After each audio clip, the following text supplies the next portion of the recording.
Moolala is brought to you by the nonprofit credit counseling agency Credit Canada. People love true crime. It is one of the top genres of the podcast world, and it is a long time staple on television too.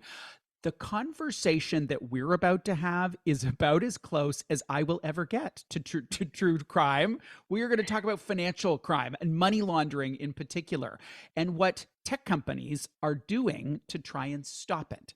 MinervaAI is a platform that provides, get this, financial crime risk management solutions. We're going to find out what that actually means. Jennifer Arnold is the CEO and co-founder of the company, and she's here to tell us about it. Hello there. Hello, how are you? What are some examples of crimes that you are trying to detect? This is not like basic shoplifting at the Circle K.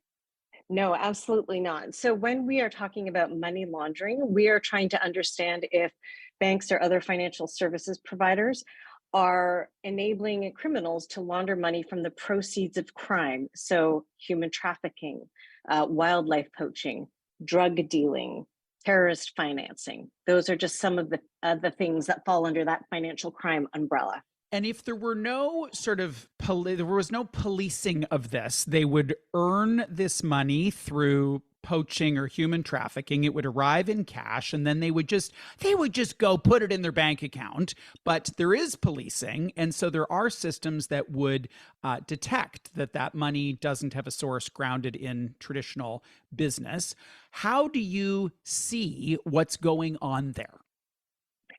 Yeah, so we look at it from really two angles. One is examining transactions of an individual or an entity to see if those transaction patterns fit with what we expect them to do. So I'm Jen Arnold and I live in Canada and I have a checking and savings account. And then all of a sudden, my savings account is getting hit with $50 here and $50 there coming into my account really quickly. And then I bundle it all up and I send it somewhere else. So from a transactional perspective, that would set off an alert at a bank and someone would go investigate to find out what you're up to. So your clients would be banks. The layer that you're adding in is fairly sophisticated artificial intelligence here. I'm sure you look at a gazillion variables. You gave us one there that was, simple transaction activity. Mhm. What are some of the other variables that you look at that may be more, I don't know, that may be surprising? Like, are you looking at the temperature in Ulaanbaatar, Mongolia? Are you factoring in whether they have their teeth cleaned? What else goes into this equation? Yeah, so for an individual, many components. We're going to look to see if you're on a sanctions list or if you're considered someone who is politically exposed, which is typically someone who holds a position in public office of some description. We'll look at adverse media. So we'll go through several years of media to understand if there was anything ever anywhere where you were identified as a criminal or a fraudster or something like that. We look at what's available in terms of criminal and legal proceedings. That's public information. And that's how we go about composing that risk profile. We really look at the individual who's doing the transacting. What risk comes with them? Who do they know? Who do they do business with? Where does their money come? What do they do for a living? I'm sure I have a very dated view about the strength of the technology that would power all of these things, but I'm picturing a mainframe computer the size of Rogers Center and about 1,000 people in white lab coats scurrying around, pushing buttons and things. What's the reality here? Is this basically all now happening on your phone while you're drinking a margarita in Boca? Oh, Lord, that would be delightful. But no. So to some degree, and not for us, but for some solutions, there's definitely a bunker somewhere filled with human beings running around doing work. From our perspective, we are completely cloud-based. So we don't have that many humans working and doing that assessment. And the AI that we've built with Minerva is something very sophisticated and new in that she's able to understand context and sentiment when she's consuming information. So she can identify certain risk attributes associated with information surrounding an individual or an entity. And then she's really good at bringing all of those pieces together. So imagine I'm looking for Bruce Sellery and Google search would bring me back every Bruce Sellery on earth. but I'm looking for one Bruce Sellery. Minerva's going to find my one Bruce Sellery and then bring back all of the information that I need to understand around the risk that comes with him, from data sources, throughout the internet. There are two Bruce Sellerys. I am distantly related to the other one. He lives in California. He's significantly older than me, just so you know. I also love that you have personalized her. She has a gender, she has a name. How did you go about building her? It sounds like, a lot of years with unbelievably smart people. Oh my, yes. So our chief technology officer is, I don't know, I'd say nothing short of a miracle. He was building investigation tools for cancer research when we met him. I explained to him the problem we were trying to solve around money laundering and especially around human trafficking, and he was really excited by that. So in 2018, we kind of went dark for 2 years and just built out the brain that is Minerva and spent that time teaching her how to think. Wow. Now, there has been more and more focus on cryptocurrency over the last couple Oh of years, boy. and the Yep. belief that it enables criminals to move money around more easily and outside of traditional banks and banking systems. What is true and what is not true about that belief? Hmm. Well, I think you can tell if you look at, I don't know, regulatory fines going to traditional financial institutions. I think that you will find that there may be actually no more or less risk in crypto than there is in traditional finance.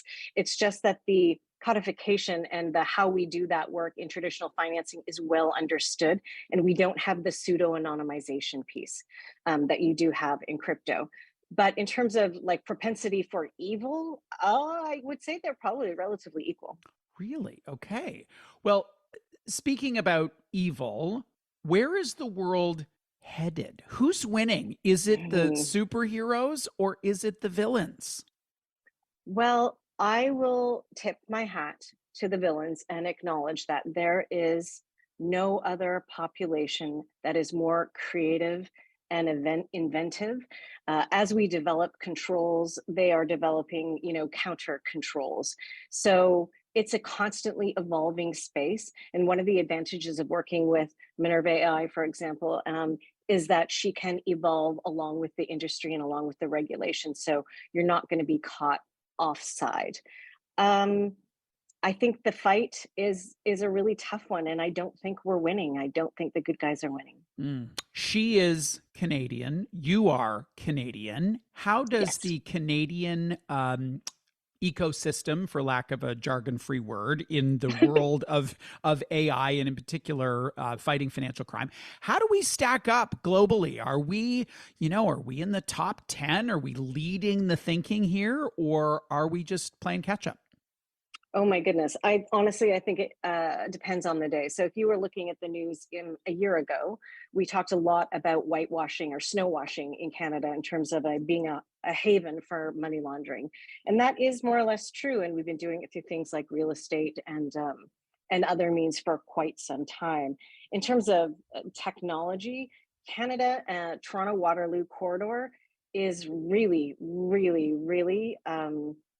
I'd say fairly competitive with what we see in terms of technology and talent in the South. What's in it for the average Canadian? So I get what's in it for the typical bank, right? They want fewer transactions that are, compromising their business and the way that they do business. But what's the vested interest that everyday folks, everyday taxpayers have in ensuring that this world is appropriately policed and punished? I think that comes down to I think it comes down to the nature of humanity and what it means to live in society.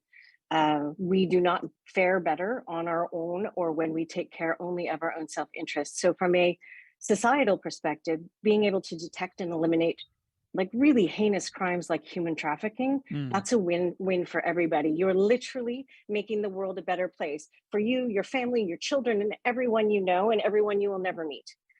There's that very broad piece. And then I think there is comfort in knowing that you are not contributing, uh, unwittingly to the facilitation of those kinds of crimes. Fascinating stuff. Jennifer, thank you for joining us today. Thank you for having me. Jennifer Arnold is the CEO and co-founder of MinervaAI. And Jennifer, if you could please say hello to her for me, and I don't know, tell her that I'm a good person and have that built into her very significant artificial intelligence. We appreciate your time. Amazing. Thank you.